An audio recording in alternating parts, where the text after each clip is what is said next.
All right, the objection's overruled, and Doctor, I think they wanted you to step down, so you may do that. Dr. Simons, I just want you to briefly show the jury on your own self where that bullet would have entered. Okay, and so I'll step down.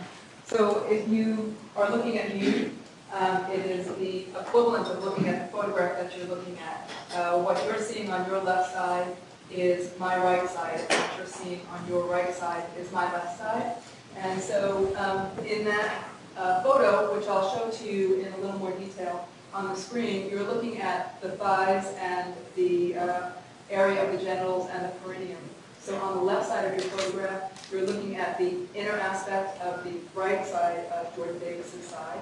Then at the top of that photograph, you're looking at the area that the genitals are. At the immediately down below that would be the perineal area. And then if you continue around to the right side of the photograph, you're looking at the inner or medial aspect of the left side. All right. Thank you, Doctor. If you'll resume the stand.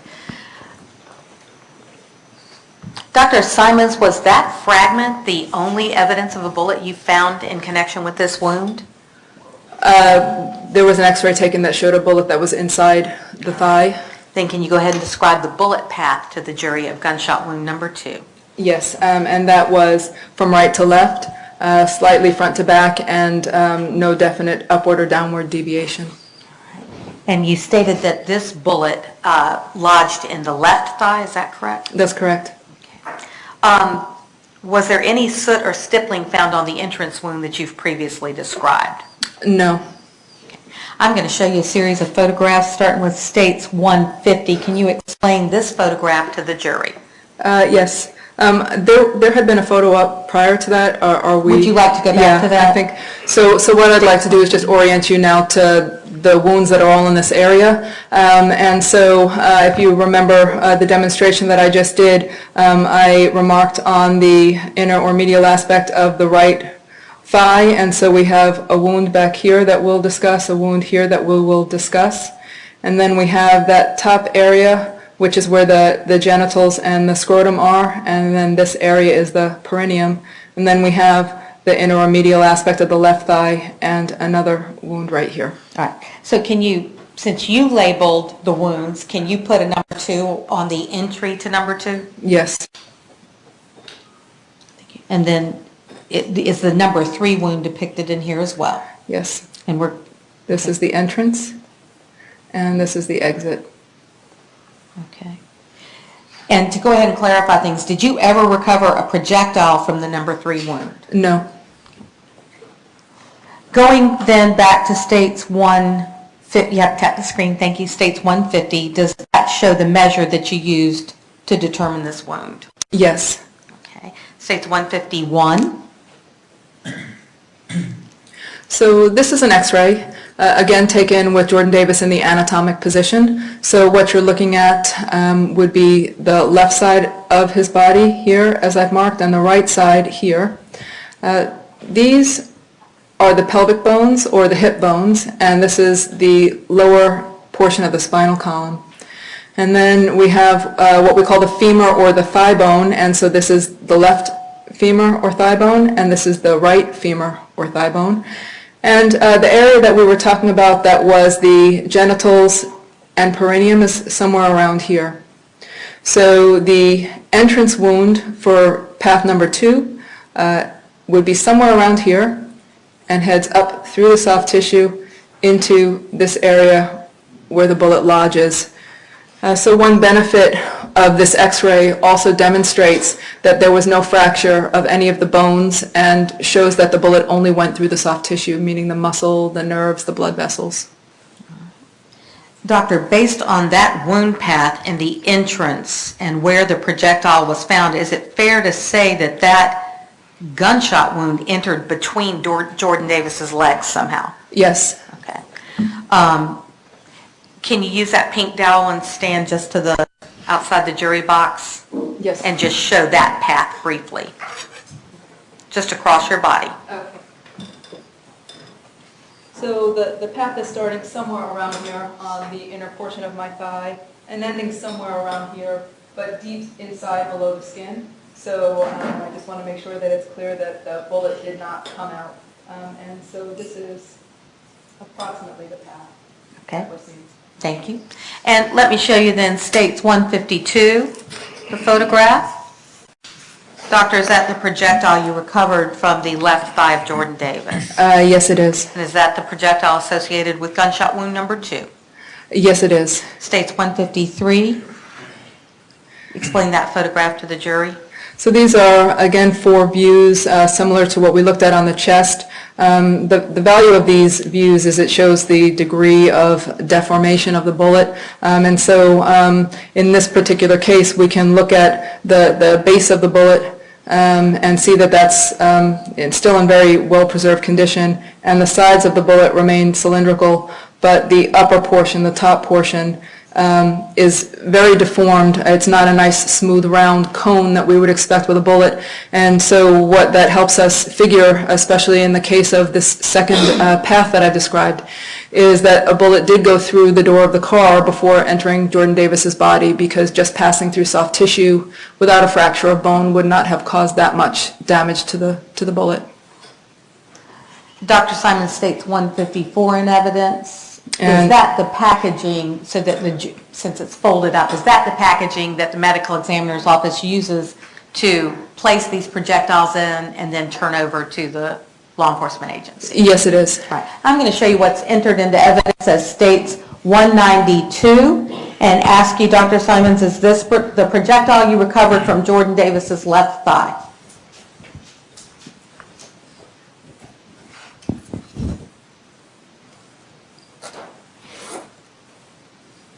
Yes, it is. May I, Your Honor? Yes, ma'am.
Dr. Simons, was gunshot wound number 2 by itself fatal to Jordan Davis? No, it was not.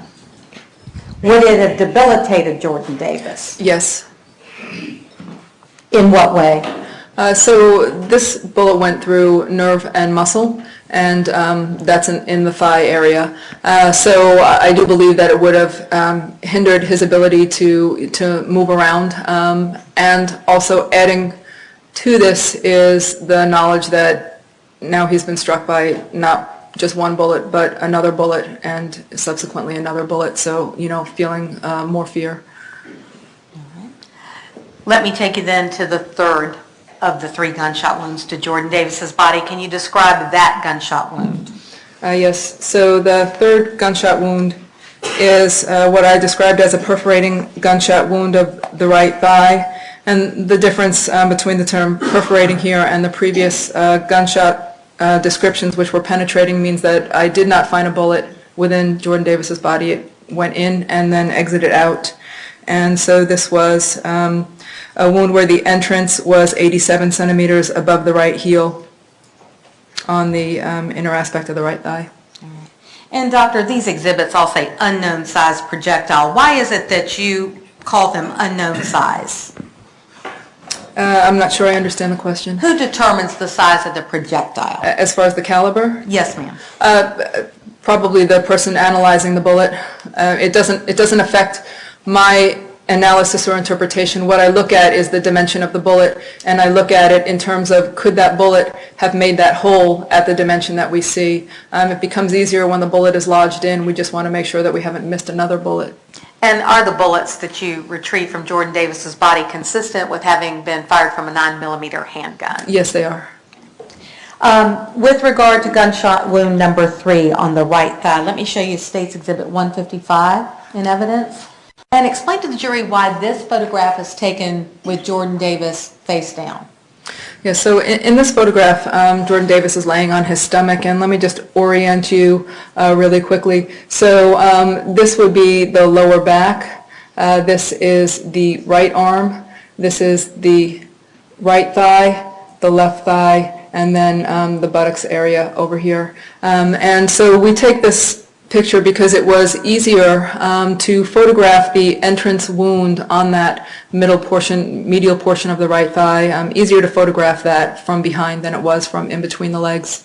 All right. And doctor, along the top of Jordan Davis's right mid thigh, is that connected at all to the gunshot wound? So, we can see a portion of the other wound. There's a nice crease here in the skin that we can use for reference when we're looking at the previous photo. But basically, we're looking at an entrance wound, the entrance wound here, and the portion of the exit wound right here. All right. And then further along the top of the photograph, you see something towards the end of your red line. This is an abrasion, or again another scrape, and this scrape had no particular features. It wasn't in the shape of anything special. It was just a scrape. And over here on the back of the right thigh, we see something that we call a patterned abrasion, meaning that it did have a shape, and this was rectangular. And the rectangular size was 1 centimeter by 6/10 centimeters. And the reason that we measure and describe it as such is so that in case anybody ever presents us with an object later, we can match it up and see if that wound was made by an object. All right. And Dr. Simons, having not been able to recover a projectile from his body, are you still confident of the entrance wound and the exit wound? Yes, I am. Then can you put an E for the entrance wound and an X for the exit wound? Dr. Simons, is that consistent then with having entered Jordan Davis's body underneath his buttocks? Yes. Okay, and again, if you would just do a brief demonstration to show the jurors where this is on your body. Okay. And this is not relative to any position. This is really just to show the path in the anatomic position. And so you have an entrance wound that's right back here. And again, you can see a portion of my finger if I do it this way. So you can see that's why you can see the wound a little bit better from the back than the front. And then we have the exit wound here. And so it's something like this in the anatomic position. Thank you. Your Honor, at this time I'd request the court's permission. Oh, I'm sorry, I have one more question, and then I'm going to request permission to bring in the anatomical evidence. Dr. Simons, was gunshot wound number 3 alone fatal? No. Your Honor, at this time, and I didn't know if the court wanted to take a brief recess. I just need a couple of minutes. That's what I was going to ask. How much longer are you going to be with the doctor? Probably 10 or 15 more minutes.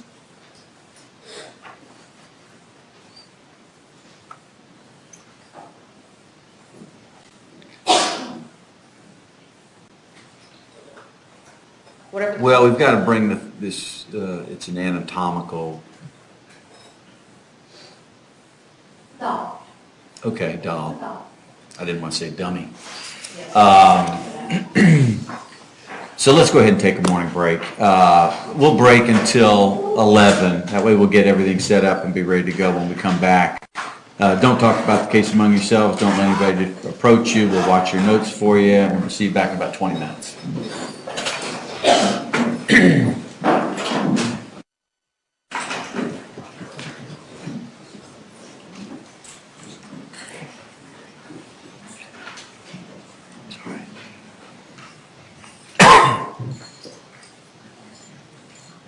Karen. I guess Gable to get the thing. Right. And we need to give it to him. I know, and they sent me text, I said, yes, give it to them. They wanted to make sure, because it was a sidebar, that you had approved it, I guess, from previous issues with phase transfer. This was just, he has